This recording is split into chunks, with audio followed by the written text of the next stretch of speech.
Hi, I'm Catherine McNamara. I have been social distancing here at home, and today I'm gonna do something so wild. I'm going to give out my passcode and let my friends at ELLE magazine go through my phone. Yes, I know it's broken, I dropped it. I'm very clumsy. One second, here we go.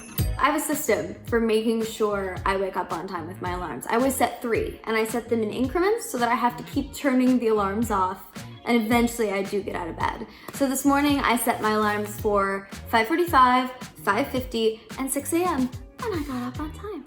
I called my mom first because she is at home with family, and my mom is also an infectious disease scientist, so I get the updates daily from her as to what's going on in the world, because it is good to stay informed.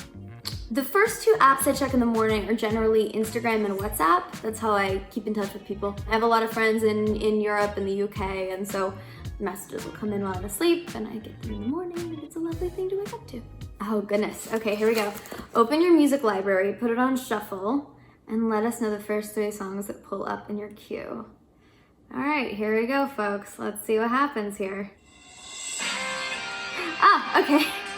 First one is My Kind of Party by Jason Aldean, which I have my social distancing dance party playlist on right now. When we were shooting Shadowhunters, there was a Western bar really close by where we were living, and we always used to go there and just dance the night away, and this is a song that would always play.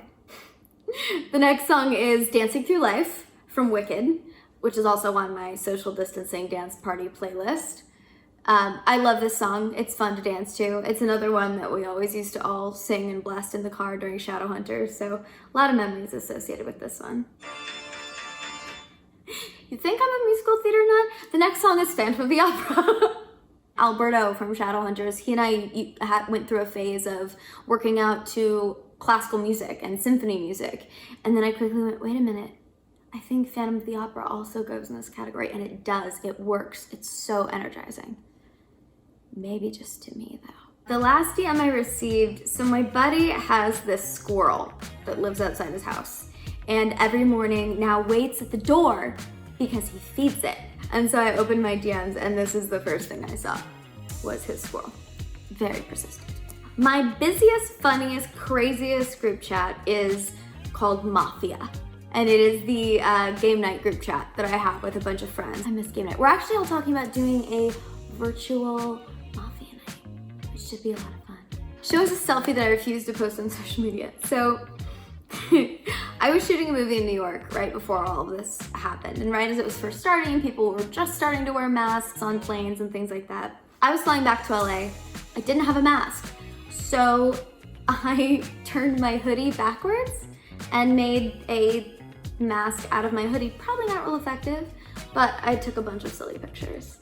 Favorite arrow meme? Oh, okay, by the way, shout out to the Shadowhunters and Arrow fandoms, because your memes are amazing. But this particular one was sent to me by my girl Maya, who's a writer on Arrow, and it made me laugh so hard. So I didn't even realize I did this at first, but Mia never sits in a chair. And I don't know why I started that. I think it's because I had this badass office with like a desk and a bunch of papers piled around everywhere, and I just ended up sitting on my desk most of the time and not in the chair. And then from that point, I started trying to purposefully not sit in chairs, because it sort of became a Mia thing. And this tweet, it's a tweet that says, Mia said, I respect that chair sitting life, but it ain't for me. And it's a little video, I don't know if you guys can see, of all the times when Mia never sits in a chair. Very silly. And that tweet is from Frey Smile. So thank you for the video, for the tweet, and thank you, Maya, for notifying me of this, because it made me giggle. What's your favorite Arrow fan account? Again, Arrow, Shadowhunters, all of the above. So many amazing fan accounts, so many incredible artists out there. There's one that actually for Arrow became sort of a friend to the writer's room and a friend to the show in general.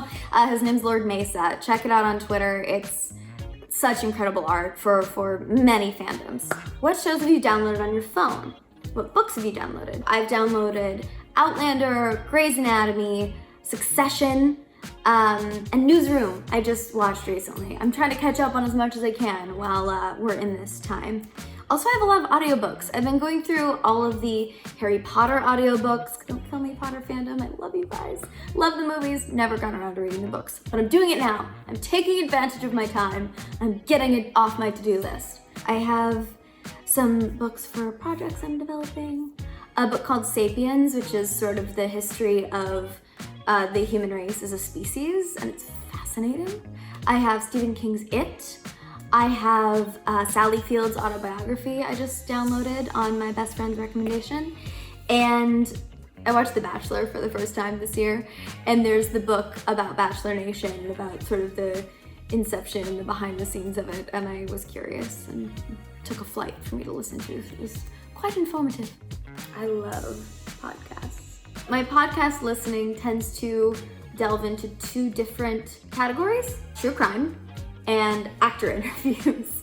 So on the true crime side, I have to give a huge shout out to Wine and Crime, Hey Wine Coven, and to And That's Why We Drink. They're fantastic, they're funny, and quite informative. They cover a broad spectrum of topics.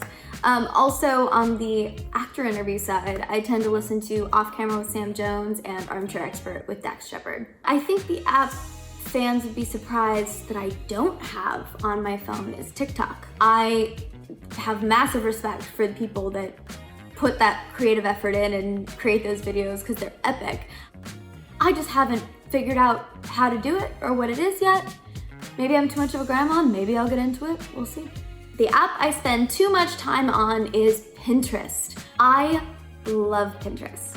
Whether it's coming up with recipes to bake or new ways to organize my house or little fix-it solutions and life hacks or even new workouts, I love Pinterest. It also helps whenever I create a character. I always create a Pinterest board for them, whether it's outfits, hair, makeup, quotes, things that remind me of them. It just sort of creates a visual amalgamation of the person. The app that's been most helpful to me during this time has been Instagram. It's been such a nice way to keep in touch with people and socialize distantly and just keep in touch with the world and what's going on.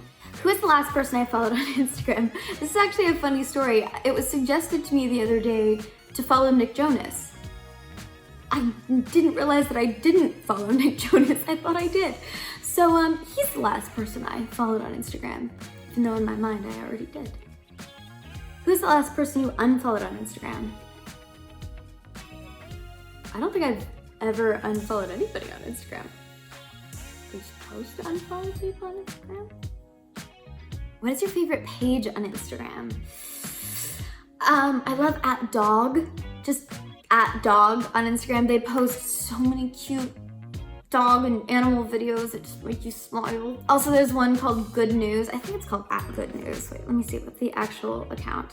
Oh, Good News _movement. That's the account. They post the most incredible, heartwarming human stories that no matter what kind of a day you're having, it will re-inspire your faith in humanity. What is your social media guilty pleasure? Well, the guy I'm kind of crushing on right now.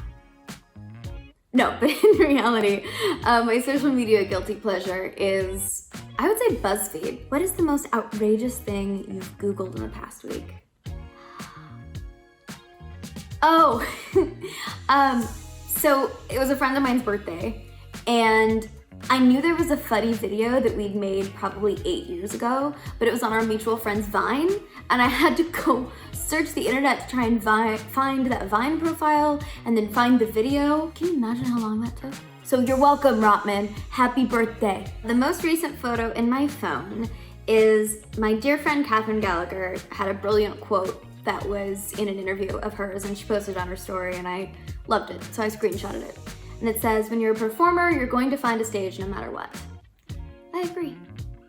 Whether your stage is a Broadway stage or an arena stage, festival stage, a stage in your hometown, or a stage that you make in your house. If you're a performer, you will find your stage and you'll find a way to get art out there in the world. That's the age we live in. How many steps does your phone say you've taken today? Let's find out, shall we?